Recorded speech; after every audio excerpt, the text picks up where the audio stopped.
तो नमस्कार दोस्तों, आपका फिर से स्वागत है हमारे चैनल आर के मिडनाइट में। आज की कहानी है सुधांशु और उसके दोस्तों की, जो है मुंबई की कहानी। और मुंबई पे ये लोग पढ़ने गए थे और उनके साथ कुछ ऐसा हुआ जो सच में बहुत ज्यादा डरावना था। शायद आज भी वो रूम वैसी ही है।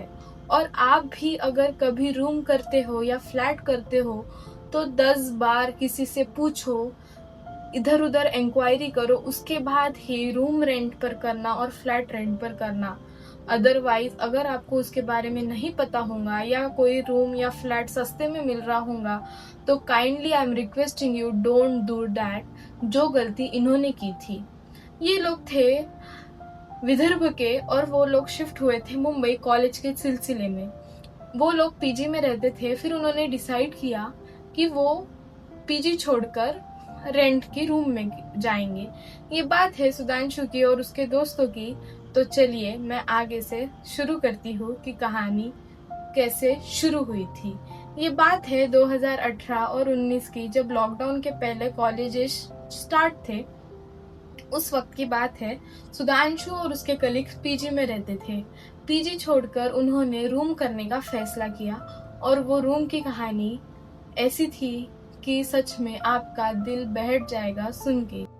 तो सुधांशु ने जब कॉलेज ज्वाइन किया तब वह एक रेंटेड पीजी पे रहता था, पर उसको पीजी पे उतना अच्छा नहीं लगता था, इसलिए उसने रूम ढूंढने का सोचा।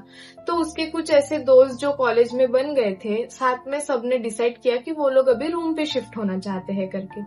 तो मुंबई में बहुत सारे रूम ढूंढने के बाद उनके कॉलेज के पास में उनकी एक रूम मिल गई, जो बहुत ही कम रेंट में मिली। तो ये लड़के लोग कम रेंट में है इसलिए उन्होंने वो रूम कर ली। पर सुधांशु और उसके दोस्तों को कहाँ पता था कि उनके साथ वो रूम में ऐसा कुछ होने वाला है। तो जब शुभम ने सुधांशु को बताया कि मुझे ऐसी आवाज आई, तो उस वक्त सुधांशु ने उस बात पर विश्वास नहीं किया। फिर उसने सोचा कि ऐसा तो हो, ये मुझसे मजाक कर रहा है रात की बात से। या फिर सुधांशु ने ऐसा भी सोचा कि हो सकता है इसे कुछ सुनाई दिया हो। बट ये बात इतनी गहरी हो जाएंगी, ये उसके रूममेट्स ने, सुधांशु ने, शुभम ने कभी नहीं सोचा था। फिर छुट्टियां लग गई। सुधांशु, शुभम सारे रूम छोड़कर मतलब घर चले गए। और फिर बाद में 10 दिनों बाद जब वो वापस आए तो देखा तो रूम की हालत पूरी खराब हो चुकी थी। कुछ चीजें वहां पर सड़ गई थी। वहां पर एक चिकन आके था जो पूरा सड़ गया था। वहां पे मरा हुआ चिकन, मतलब एक मुर्गी मर के थी और वो पूरी सड़ गई थी। ये सब लोग शॉक हो गए थे कि ऐसा कैसे हो सकता है कि हम लोग तो पूरा रूम पैक करके गए थे, खिड़कियां भी बंद है, फिर ये मुर्गी आई कहाँ से। फिर भी ये लोग ने रूम साफ कर ली, सब कुछ ओके करके हम अपने कॉलेज के रास्ते चल दिए। एक दिन हुआ यूं, संडे की बात थी, सारे लोग रूम पर थे और ये लोग चिकन पार्टी कर रहे थे। शाम की बात थी। जब चिकन पार्टी कर रहे थे तो सुधांशु, शुभम और निखिल जो था, ये लोग ने फोटोज निकाले कि हम चिकन पार्टी कर रहे हैं करके। तो फोटोज निकाले। जब फोटोज निकाले तो उनके जो कपड़े टंगे थे तो वहां पर एक औरत की शैडो डॉल लेकर वहां पे खड़ी थी। तब उनको तो ये बात समझ में नहीं आई, लेकिन जब वो लोग फोटो देख रहे थे तो सुधांशु ने कुछ जूम करके देखा कि देख तू कैसे दिख रहा है, देख तू कैसे दिख रहा है। तो जब शुभम ने वो बात नोटिस की कि वहां पे कपड़ों पे कुछ दिख रहा है, तो उसने सारे दोस्तों को बताया कि तुम लोगों को भी दिख रहा है क्या। तब सबने नोटिस किया कि सारों को वो परछाई दिख रही थी करके। तो एक दिन निखिल जब कॉलेज जा रहा था, उसे लेट हो गया। तो जैसे कि निखिल एक नेगेटिव पर्सन था, या नेगेटिव पर्सन नहीं बोल सकते, बट उसके ऊपर नेगेटिव एनर्जी बहुत ज्यादा अट्रैक्ट होती थी, वैसा वो पर्सन था। तो उसे सीढ़ी पर से किसी ने धक्का दिया। जब उसे धक्का दिया तो वहां पर एक ब्लेड थी, ब्लेड का टुकड़ा नॉर्मली ऐसा रहता है, मतलब स्लीपर ही रहता है, वो अगर गिर के भी होगा तो वो फ्लैट रहेगा। लेकिन जब निखिल के पैर में वो ब्लेड का टुकड़ा गया तो वो ब्लेड का टुकड़ा सीधा जाके उसके पैर में घुस गया। पैर में जब गया तो ये बहुत ब्लड हो गया था वहां पे। सुधांशु और शुभम रूम पर ही थे। जब वो जोर से चिल्लाया तो ये लोग दौड़ के वापस आए तो देखा तो पूरा ब्लड से घिरा हुआ था वो। फिर उन्होंने वैसे ही उसे डॉक्टर के पास लेके गया। डॉक्टर भी खुद शॉक था कि ये ब्लेड का टुकड़ा ऐसा गया कैसे होगा करके। तब जाके सब सुधांशु को भी विश्वास हो गया कि यहाँ पे कुछ तो गड़बड़ है और यहाँ पे कुछ तो ऐसा हो रहा है जो जेन्युइनली किसी के साथ नहीं होना चाहिए। और वो स्टोरी, वो जो घटना हुई थी उस रूम में करीबन 20 से 25 साल पहले की बात थी।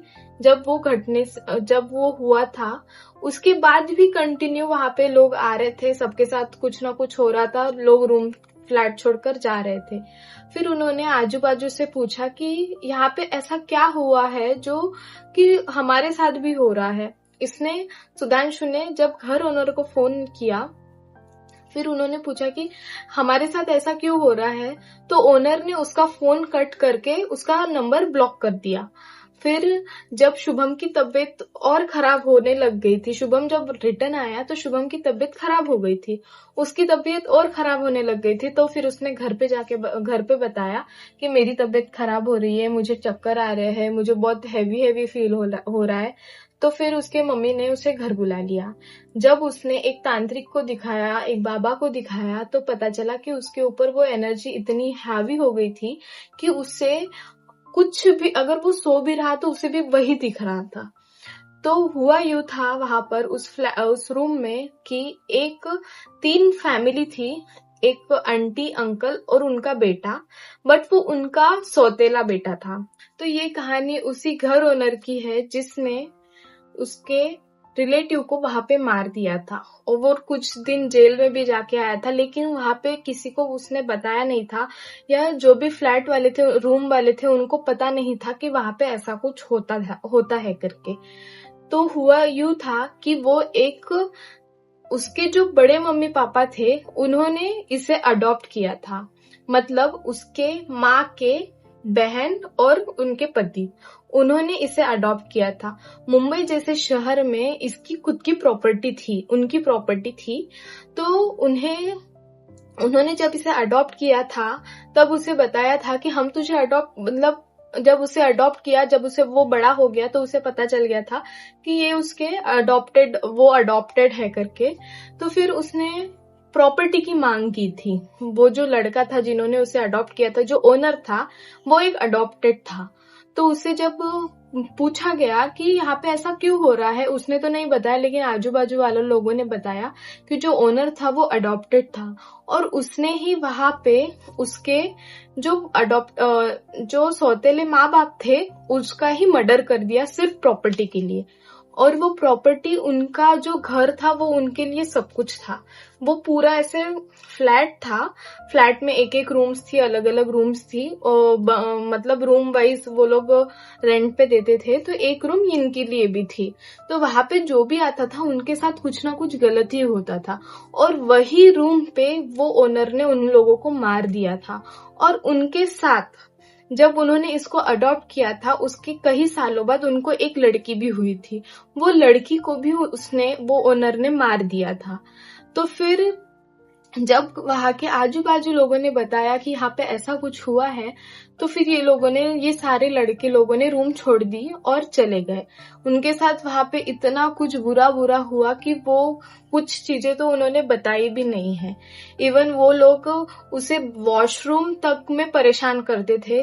एक लड़के का तो वॉशरूम में सर फूट गया था, उसे ऐसा फेंका गया था वॉशरूम में। तो फिर उसके बाद सारे बच्चों ने तो रूम छोड़ दी, लेकिन ओनर ने फिर से, ओनर का वही था कि पैसे मिल रहे हैं तो मिलने दीजिए करके। जब ये लोग ने रूम शिफ्ट कर दी अपनी अलग से, तो फिर दूसरा एक लड़का आया, 2-3 लड़के वहां फिर से आए। फिर उन्होंने फिर से वही रूम की, वहां पे रहने लगे, उनके साथ भी वही घटना होती थी। लेकिन उसमें से जो एक लड़का था, उसका नाम था आशुतोष, उसने वहां पर सुसाइड कर लिया। ये सब चलते जब उसने सुसाइड कर दिया, फिर आजू बाजू लोगों ने वहां पे कंप्लेंट की कि यहाँ पे जो भी कुछ होता है, यहाँ पे कुछ ना कुछ होता है। और उसने सुसाइड, जहाँ पे हम कपड़े डालते हैं बाहर, बालकनी में उसने सुसाइड की। मतलब उसकी बॉडी मिली। अब वो सुसाइड था या वो मर्डर था, वो किसी को अभी तक पता ही नहीं चला। ना कोई वहां पे कैमरास था जहां से जिससे पता कर सके। तो उसके बाद उसका सुसाइड हो गया। फिर बाद में वहां के आजू बाजू लोगों ने पुलिस में कंप्लेंट की कि यहाँ पे सच में कुछ तो पैरानॉर्मल एक्टिविटी होती है, जिससे लोग बहुत परेशान हो गए थे। आजू बाजू वाले लोग भी बहुत परेशान हो गए थे। वहां पे हर कोई दूसरे दिन कोई ना कोई नई घटना होती थी। कोई लड़का सुसाइड कर देता था या किसी का एक्सीडेंट हो जाता था, वहां से कोई गिर जाता था। बहुत लोग परेशान होके फिर ओनर को बुलाया। पुलिस वाले ओनर के घर पे गए, ओनर से बात की। तब ओनर ने जाके बताया कि यहाँ पे ऐसा ऐसा हुआ। उसने तब जाके कबूल किया कि हाँ ये मेरी ही गलती है, बट अभी उसे खाली रखने के बजाय मैं उसे रेंट पे देता हूँ करके।